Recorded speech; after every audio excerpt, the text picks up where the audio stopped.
Would like to acknowledge that we're meeting on Gadigal land and pay my respects to their elders past, present and future. And thank you very much to the Search Foundation and the organisers for holding today. Just quickly before I begin, I know that Nina mentioned that I'd be doing a press conference after this, so I do need to leave. And what that is on is we'll be announcing my replacement when I resign from the New South Wales Parliament to run for the Senate, and that person is Dr. Maureen Faruqi. Very exciting.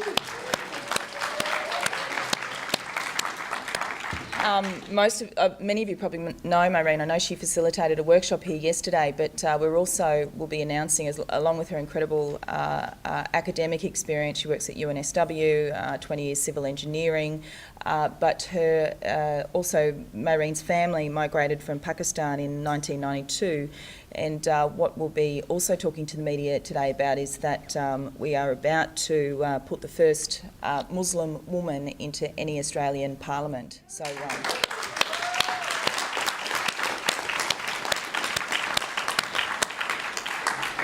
So that's really exciting, because I know that this is one of those conferences and one of those panels, I think, where we're kind of talking about threats and everything, but there's also some great stuff happening out there as well.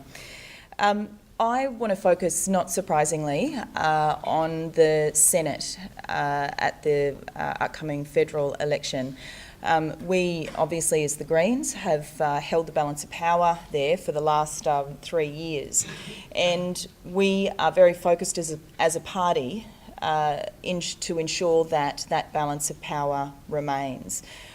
We've heard from previous speakers about the very real threat, and we all know that and I think Tad said, Tony Abbott will be the next Prime Minister. What we're focused on as a party is, of course, to campaign as much as possible in House of Reps seats to assist, hopefully, Labor as much as we can. But in the Senate, we'll be focusing, obviously, on ensuring that we maintain that balance of power.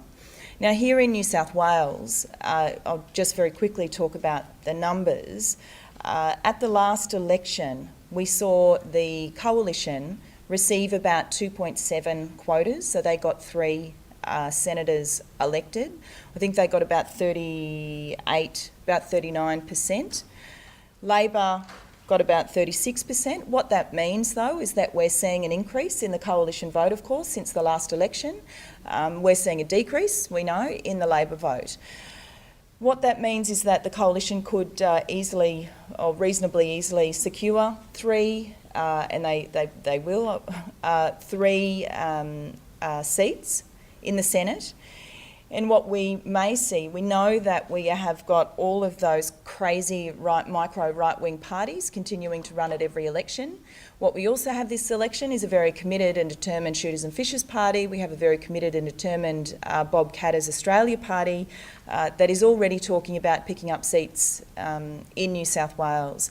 And what we're increasingly worried about is some of that preference flow for that last spot potentially being fought out between Greens, potentially Labor, but also those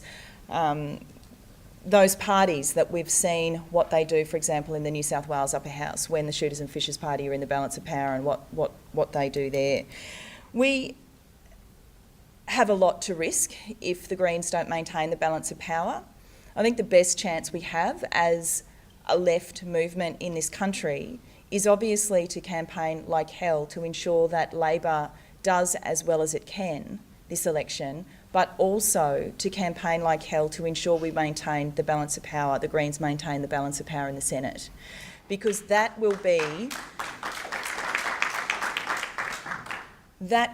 really the only safeguard against an incredible sweep, as we know, of attacks on everything that we have gained over the last 3 years. And yes, it hasn't been perfect in terms of what's taken place at the federal level, but a lot has. And a lot has been put in place pure and simply because of the Greens in the Senate and of the Greens' agreement with the Labor Party.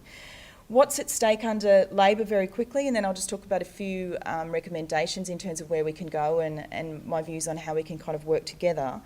Obviously repealing the carbon price, although that will be harder than he thinks. Obviously a new Senate won't get in place until July next year. Then in terms of any double dissolution, they have to put it up twice. There has to be 3 months between it. I mean, that's actually quite a significant amount of time for businesses to be changing the way that they operate in terms of putting the systems in place around the carbon price.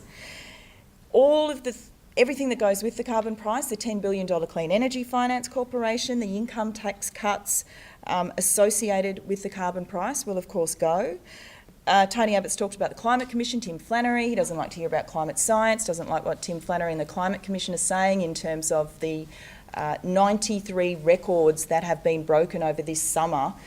In all of the days of summer, 93 temperature and weather-related records have been broken. Climate Commission comes out and says, probably there's a bit of climate change influence going on there. Tony Abbott that day says, I don't think Tim Flannery is going to have a job if and or when we become the government. Big national network of marine parks. The coalition, they don't like marine parks. They've already signalled that they will get rid of that. There's a huge announcement, huge decision that has taken place again as a result of a big campaign by environment groups. Obviously, the current mining tax, which has so many flaws, it is essentially useless, but Abbott has talked about ending that, or at least refusing to fix the loopholes so that we can ensure that this country does get the billions of dollars that it should if the mining industry is going to make so many profits out of what they're doing to the country.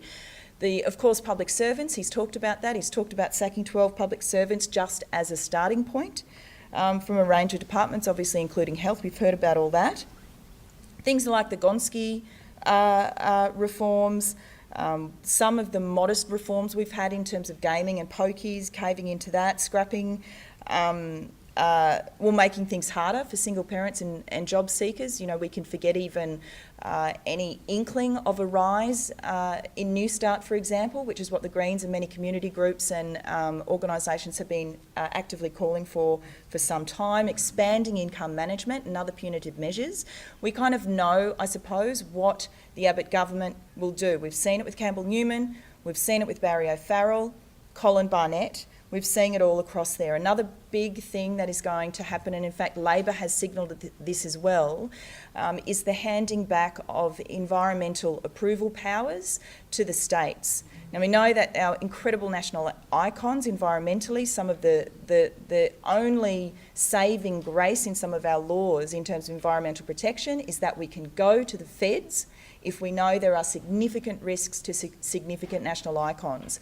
Julia Gillard met with the Business Council of Australia one day and the next day talks about scrapping green tape and handing over these powers back to the states. So a lot's at stake. And what I think for us as a movement, we need to be thinking over the next 5.5 months, which I think is what it is to the next federal election till September 14. And I think Andrew said it quite well as well in terms of we're very good at talking to ourselves. We're very good at analysing in some ways what's gone wrong, and so we should. But now is the time that we have to start thinking about how we talk to new people, how we reach people we've never talked to before. Tad mentioned 2 campaigns, the Your Rights at Work campaign and the Climate Movement campaign. Now the Climate Movement campaign, 2006, I'm sure you're talking about that.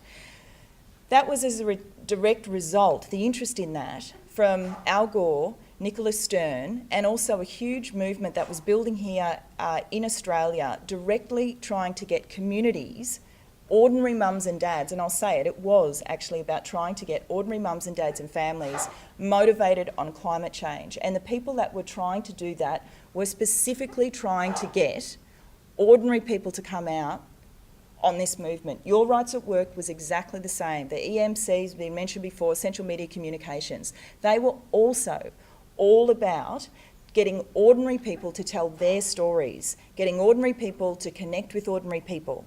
That's kind of what we're needing to do, I think, over the next 5 months. That's what Abbott's doing, and the slogan that Abbott's got, the hope, reward, opportunity, you know, completely coming from some American politics, like it or love it, I think it's kind of works.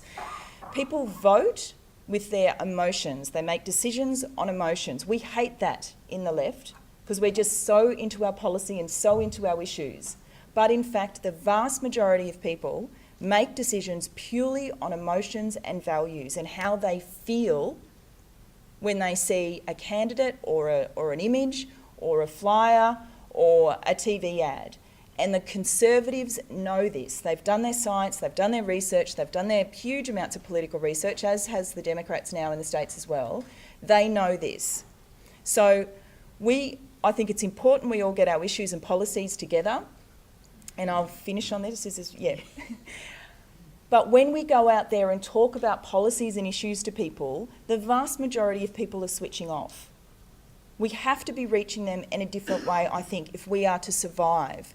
If we, as a left movement, progressive movement, over the next 10, 20 years, Sally talked about uniting around a vision. I think it's the same thing. Andrew talked about providing like moral hope and talking to people in a way that we haven't spoken to them before. That's the key, I think, for us. It's time for us to move outside our comfort zones. It's time for us to talk to new people. It's time for us to get out from here today and think about what we will do to grow the message and inspire people and instill hope. Because if we can't give them that, then I don't think we're going to see a huge progressive left swing in this country for some time. Thanks.